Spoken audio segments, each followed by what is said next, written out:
Hello. In this video, we'll talk about NAM. NAM as NAM stands for Non-Alignment Movement. It's a part of Comparative Politics, paper 2 for UPSC. Okay. Now, what is NAM? As name suggests, it stands for Non-Alignment Movement. Now, this is known by everyone. Now, see, there are different perspectives considering NAM.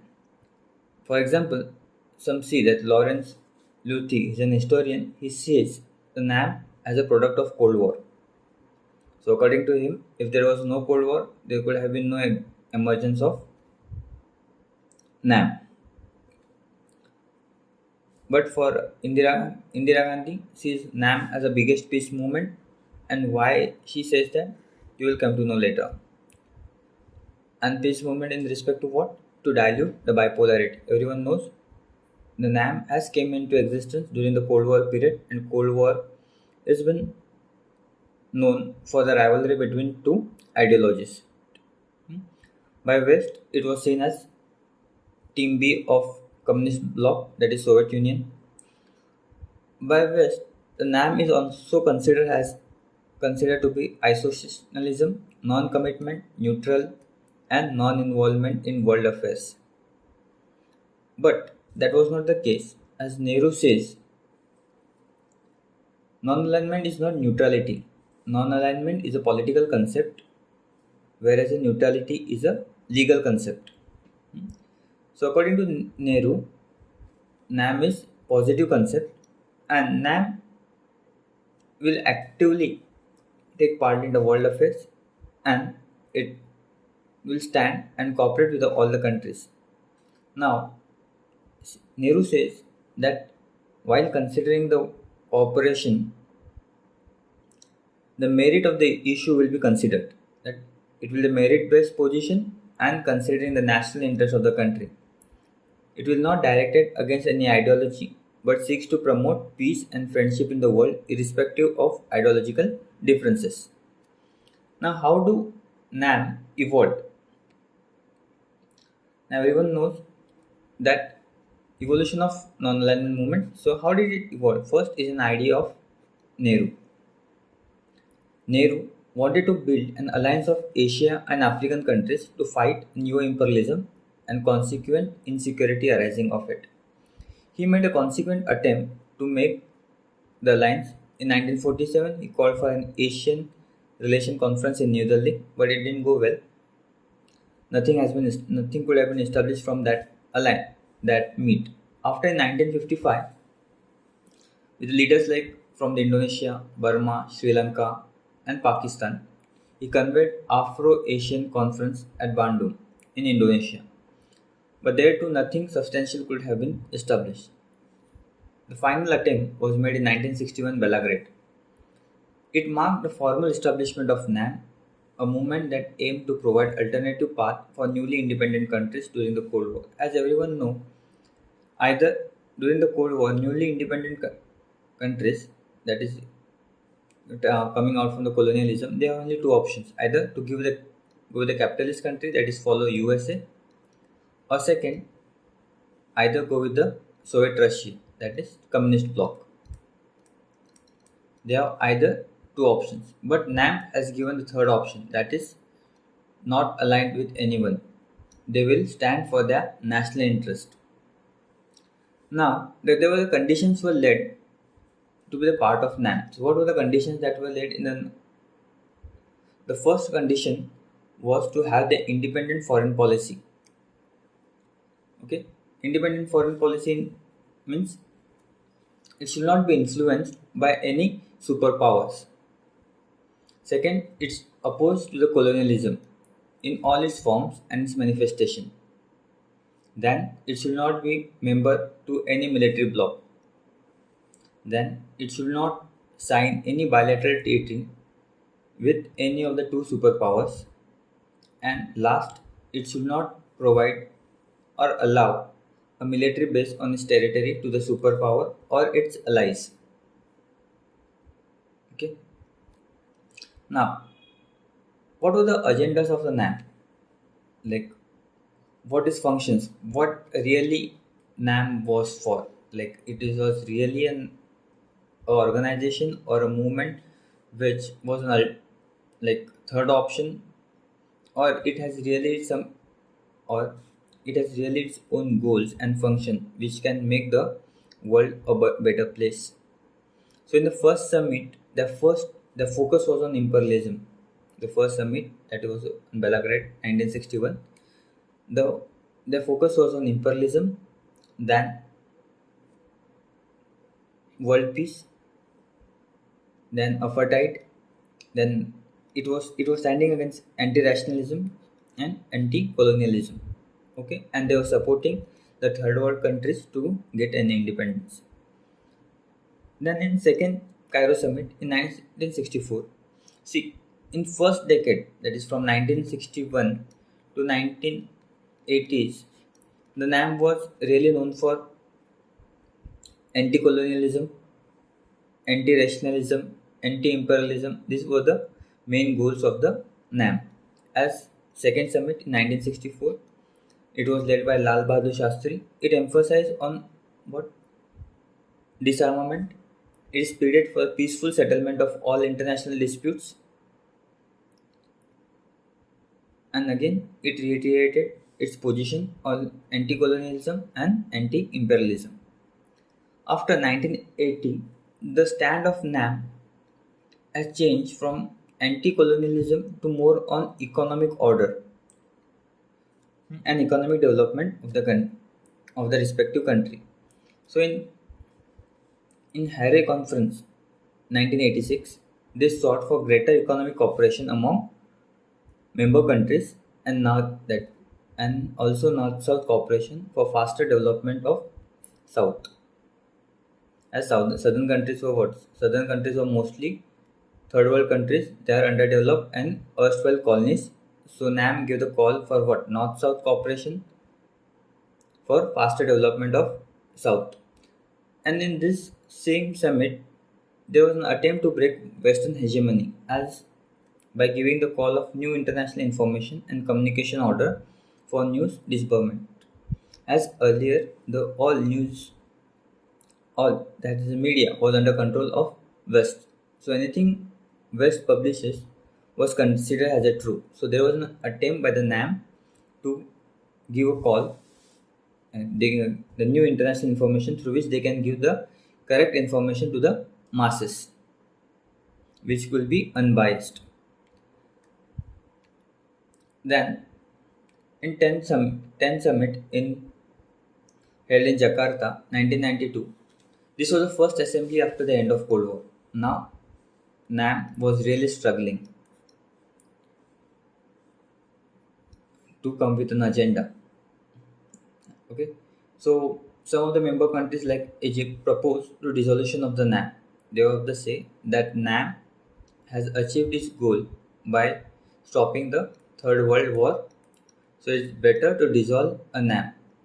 And Nehru also saw NAM as a movement, not as an alliance. Nehru saw NAM as more as a movement than as a organization. Okay, so it was thought that better it is to dissolve. The NAM has achieved what he wanted to achieve, so it's better to dissolve it. So the main agenda in 1992 was to what? The prevention of issue was what? To find a new agenda for the NAM and strengthening the identity of the agency. Then in 11th summit, which was led by the P.V. Narasimha Rao, here it was the second summit of the Cold War. Here tried to find its role in changed circumstances of the world without blocks. Now both the blocks has been dissolved. Now again the NAM was struggling like what agenda to be come up with. So what the Pakistan foreign minister persuaded NAM to evolve a system in which the bilateral disputes may be settled by the movement. And why was Pakistan bringing this? Because Pakistan was wanted to bring the Kashmir agenda on the NAM, but Pakistan did not succeed in this design. The important thing happened during the 11th summit is that NAM gave a call for universal disarmament. Now, this was very important for India. Why? Because out of 113 countries, 101 11 countries gave the call for universal disarmament. Now, the India was against the position of against the NPT, that is Non-Proliferation Treaty. It was by India. It is seen as a discriminatory treaty.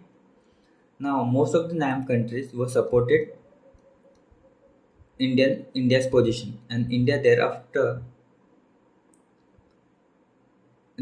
raised this issue in UN. Even though from 113 countries, 111 countries have signed NPT. So this was a major win-win situation for India. Now, what are the opinions of the politicians, political analysts?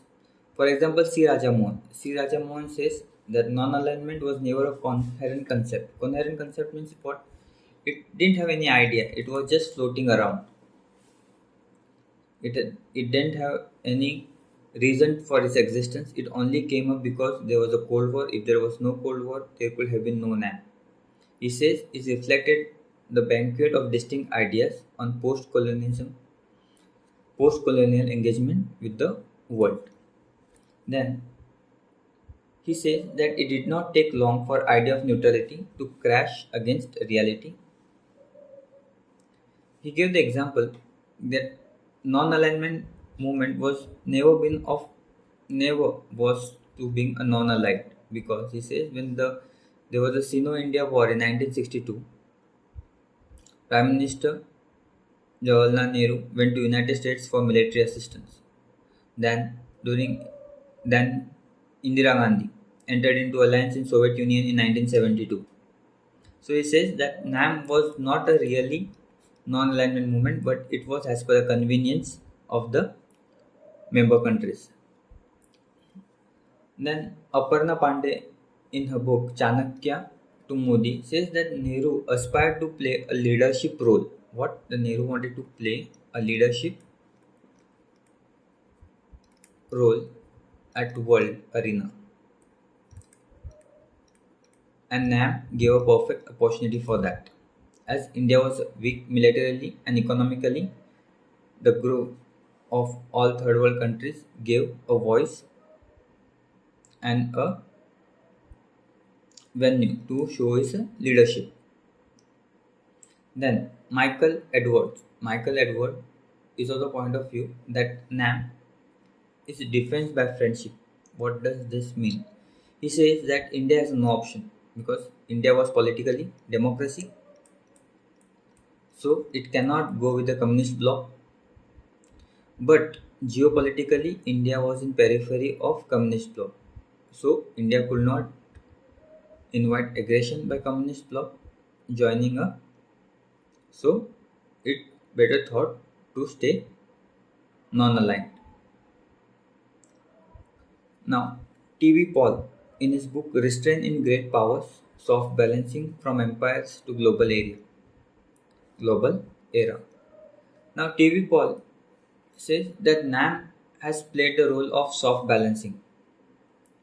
He says the non-alignment movement, especially during the Cold War, engaged in a soft balancing by weaker states towards intense great power rivalry. See, he says that along with the soft balancing, there are other credits which can be given to NAM. For example, NAM helped delegitimizing the threatening behavior of superpower. It showed the world that third world countries, that is underdeveloped countries, can stand against the aggression of superpowers. Then NAM is somewhere also responsible for ending colonialism. Okay, because in starting of we have seen at the start it was against the anti-imperialism, anti-colonialism. So yes, some of the it was partially responsible for ending colonialism also.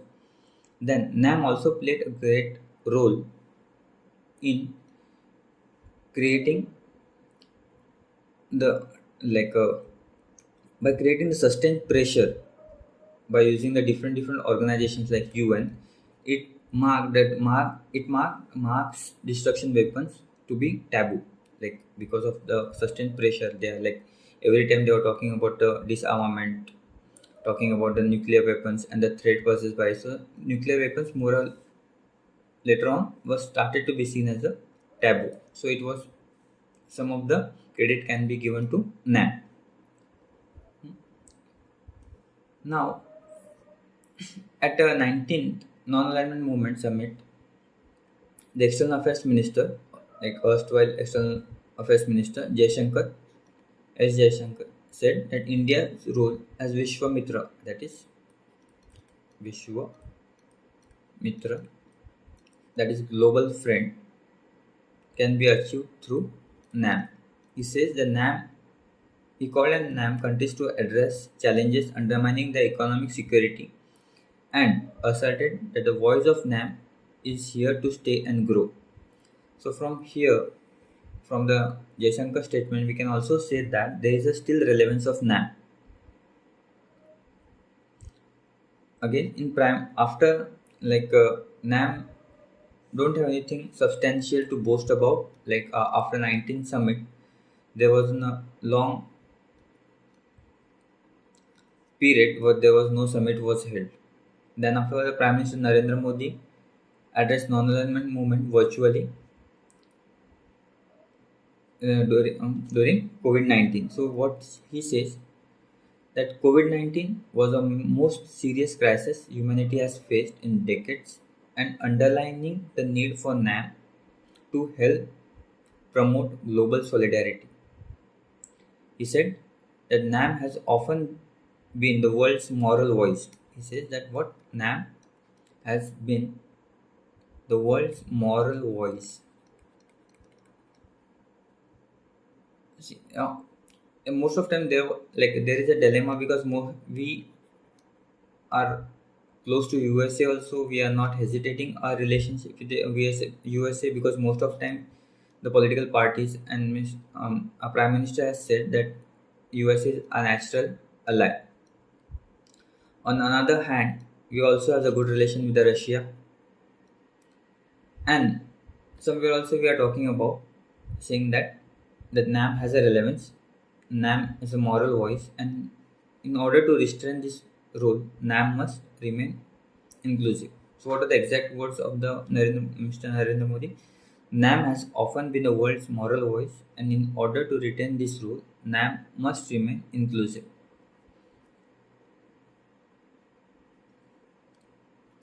Okay, so these were the views of Narendra Modi. Then, what was the relevance and need of NAM 2.0? What was the relevance of NAM right now at present world after the end of Cold War? Like, do we really need a NAM right now, or there is a need of revitalization of NAM? We will see this in next video.